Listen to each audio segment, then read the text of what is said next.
मैं हूं न्यूट्रिशन गुरु संजीव पांडे और आपका बहुत स्वागत है हेल्थ खजाना में। और हम बात कर रहे हैं हार्ट अटैक के बारे में। लास्ट एपिसोड में हमने कुछ मिथ, कुछ भ्रांतियां जानी हार्ट अटैक को लेकर जो बहुत ही प्रचलित हैं। और आज हम आगे बात करेंगे इस संदर्भ में 10 ऐसे कारणों के बारे में जो हार्ट अटैक को सर्दियों से कनेक्ट कर देते हैं। राइट, तो आइए जानते हैं हार्ट अटैक का सर्दियों से क्या कनेक्शन है। दोस्तों, नंबर 1 रीजन, पहला कारण, सर्दियों में जब टेम्परेचर नीचे आने लगता है तो हर चीज सिकुड़ने लगती है, सभी मॉलिक्यूल्स कॉन्ट्रैक्ट करने लगते हैं। आपने देखा होगा कोई पानी की पाइप होती है प्लास्टिक की, सर्दियों के मौसम में बहुत सख्त हो जाएंगी, हार्ड मिलेंगी आपको। क्यों? क्योंकि कॉन्ट्रैक्ट हो गया होता है, बॉन्डिंग बहुत टाइट हो जाती है। लेकिन गर्मियों में वही पाइप बहुत सॉफ्ट मिलेगी क्योंकि वो फैल गई होती है। इसी तरीके से हमारी खून की नलियां भी शरीर के अंदर कॉन्ट्रैक्ट हो जाती हैं। ऊपर से आप अपनी स्किन को देख सकते हो, सर्दियों में आप स्किन को देखोगे कॉन्ट्रैक्ट होते हुए, और ऐसे ही हमारी खून की नलियां भी कॉन्ट्रैक्ट हो जाती हैं पाइप की तरह से। जब वो सिकुड़ जाती हैं तो जो अंदर खून को बहने के लिए जगह है वो कम हो जाती है, और इस तरीके से हमारे हार्ट के ऊपर लोड बढ़ जाता है क्योंकि उसको ज्यादा ताकत लगा के पंप करना पड़ता है उस खून को पतली नलियों के अंदर फ्लो कराने के लिए। रीजन नंबर 2, जब सर्दियों में टेम्परेचर नीचे चला जाता है तो बॉडी को अपना टेम्परेचर मेंटेन करने के लिए काफी काम करना पड़ता है। शरीर का तो टेम्परेचर मेंटेन रहता है, जब आप थर्मामीटर लगाओगे तो वो हमेशा 97 डिग्री फ़ारेनहाइट आ जाएगा। क्यों? क्योंकि शरीर उस टेम्परेचर को ऊपर ले आ रहा है। ऑल्दो बाहर का टेम्परेचर नीचे आ गया है, 9, 10 डिग्री, 5 डिग्री, 4 डिग्री, 3, 1 डिग्री तक आ रहा है। तो शरीर के सारे अंगों को बहुत सारा काम करना पड़ता है अपने टेम्परेचर को ऊपर लेके आने के लिए, ताकि शरीर का सारा कारोबार ठीक से चल सके। और इस काम में शरीर की बहुत सारी एनर्जी खर्च हो जाती है और शरीर के पास बहुत थोड़ी एनर्जी बचती है, जिसकी वजह से सर्दियों में आप देखोगे कि कुछ काम करना शुरू करोगे तो बहुत जल्दी थक जाओगे, लोग जल्दी हांफने लग जाते हैं क्योंकि बॉडी के ऊपर बहुत लोड बढ़ गया होता है। और ऐसे में आप हार्ट के ऊपर और लोड बढ़ा रहे हैं क्योंकि वो पहले ही परेशानी में है नलियां सिकुड़ जाने की वजह से, और ज्यादा एनर्जी बॉडी टेम्परेचर रेज करने में लगा दे रही है। इस तरीके से खतरा बढ़ने लग जाता है। रीजन नंबर 3, क्योंकि सभी सेल्स सिकुड़ रहे होते हैं तो हमारे ब्लड सेल्स भी सिकुड़ते हैं, और सर्दी की वजह से खून में थोड़ा गाढ़ापन आ जाता है। तो नाली में जब पानी में गाढ़ापन आ जाएगा तो फ्लो हल्का हो जाएगा, और उस फ्लो को बरकरार रखना है तो प्रेशर ज्यादा लगाना पड़ेगा। ये इस तरीके से हार्ट के ऊपर और प्रेशर बिल्डअप होता है। और पिछले एपिसोड में हमने जाना था कि जो हार्ट अटैक्स हैं वो बहुत साल लगते हैं बिल्डअप होने में, क्योंकि खून की नलियों में अवरोध पैदा हो रहा होता है, वहां पर कुछ ऑब्स्ट्रक्शन पैदा हो रहा होता है, धीरे धीरे धीरे धीरे बिल्डअप हो रहा होता है।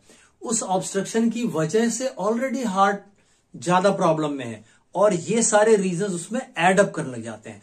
तो रीजन नंबर 4, इस समस्या को और मल्टीप्लाई कर देता है सर्दियों का खान पान।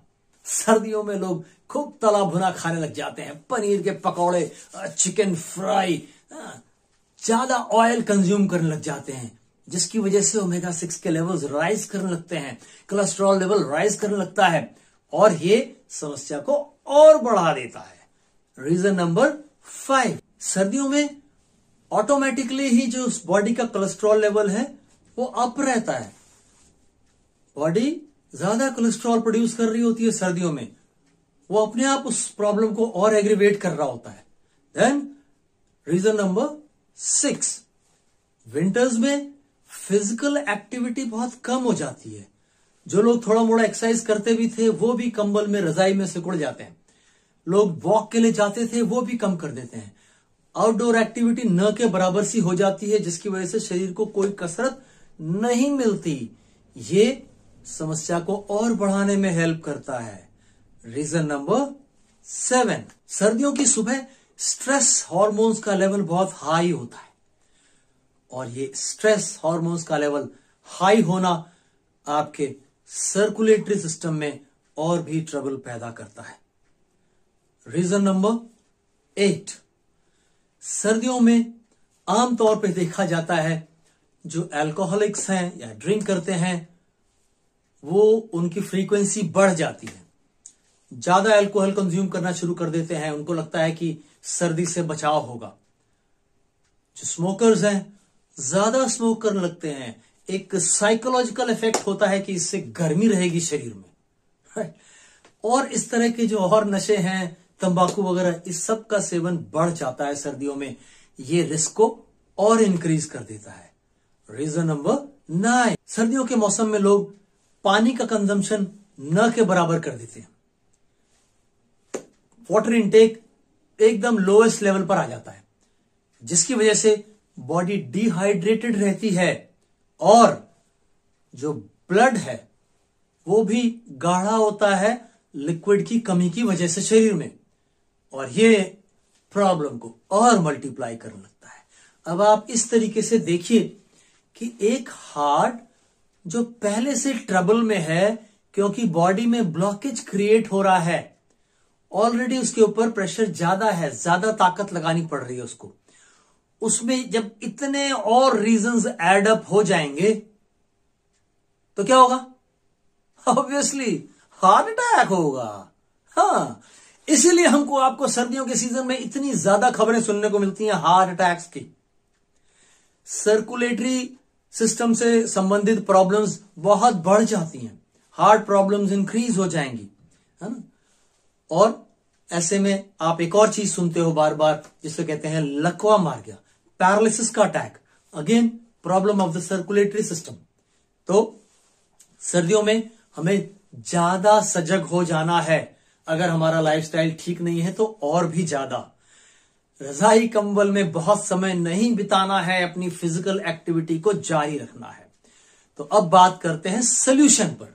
समाधान क्या है? अगर आप पहले से रिस्क जोन में हैं तो आपको ज्यादा ध्यान देना है। आप रिस्क जोन में नहीं हैं तो हो सकता है आपको पता ना हो कि आप रिस्क जोन में हैं। स्टिल अगर आप 40+ वाले एज ग्रुप में हैं आपको बहुत ज्यादा ख्याल रखना है। बट आज का लाइफस्टाइल कहता है कि 30+ वालों को भी बहुत सजग रहने की जरूरत होती है। तो क्या क्या सॉल्यूशंस हो सकते हैं? Number 1, exercise. ये वो सॉल्यूशंस हैं जो हार्ट अटैक के रिस्क को मिनिमाइज कर देंगे। एक्सरसाइज करते रहिए, थोड़ी ज्यादा डजंट मैटर, लेकिन कुछ चलते रहना चाहिए। 15 मिनट, 20 मिनट, आधा घंटा, what ever you can do, करते रहिए। अगर वॉक करने जाते हैं, कुछ करते हैं, तो वो सब बंद नहीं करिए कि बहुत सर्दी है अभी कहां कंबल से निकलेंगे।